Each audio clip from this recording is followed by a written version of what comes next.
அசிங்க பிடிச்ச நாய, இது என்னடா அலங்கோலம்? பா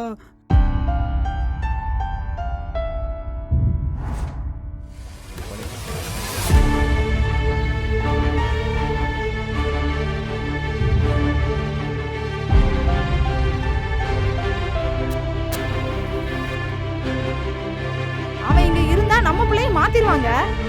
நம்ம இப்படிதான் இருக்கணும்னு யாருமே முடிவு பண்றா? அவமானப்படும் போது அவதாரம் எடு. விழுகின்ற போது விஸ்வரூபம் எடு. புண்படுத்தும் போது புன்னகை செய். வாதாடுவதை விட்டுவிட்டு வாழ்ந்து காட்டு. நம்ம எதுக்குமா பிச்சை எடுக்கணும்? நான் நல்லா படிச்சு வேலைக்கு போறேம்மா. நம்மளை யாரு படிக்க சேர்த்துப்பா? எங்களுக்கும் படிக்கணும்னு ஆசையா இருக்கு.